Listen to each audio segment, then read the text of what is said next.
मेरी संस्था का मुख्य उद्देश्य जन जन का मानसिक, शारीरिक, सामाजिक, आर्थिक एवं आध्यात्मिक विकास शिक्षा के माध्यम से करना है, जिससे हमारे देश का विकास हो सके। मैं ट्रेनिंग के पहले एक ब्रेन का टेस्ट करता हूं, जिसके माध्यम से ब्रेन और माइंड की नेचर का पता चलता है कि हमारा ब्रेन किस लिए बना है और कैसे कम से कम समय में अधिकतम कार्य कर सकता है। सबसे कीमती समय है। हमें सफल बनने के लिए समय प्रबंधन की कला सीखनी ही होगी। जिसने अपने जीवन में समय को महत्व नहीं दिया, समाज उसे कोई महत्व नहीं देता। बात समझ में आई दोस्तों? तो मुझसे जुड़े और आगे बढ़े। जोड़ के लिए वैदिक गणित की तरकीबें। जोड़ वैदिक गणित की सबसे बुनियादी संक्रियाओं में से एक है। ये बताता है कि वह संख्या ज्ञात कीजिए जो 10 के गुणज के सबसे निकट है, क्योंकि उन संख्याओं को जोड़ना आसान होता है।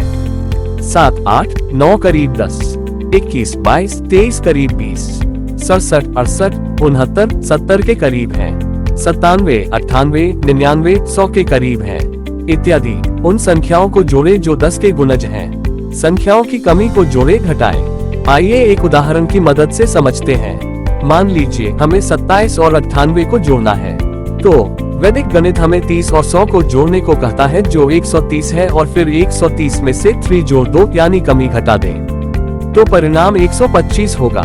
इसी प्रकार यदि हमें 66 और 576 को जोड़ना है, तो वैदिक गणित हमें 70 और 580 को जोड़ने को कहता है, जो 650 है, और फिर 650 में से 4 जोड़ 4, यानी कमी घटा दें, तो परिणाम 642 होगा।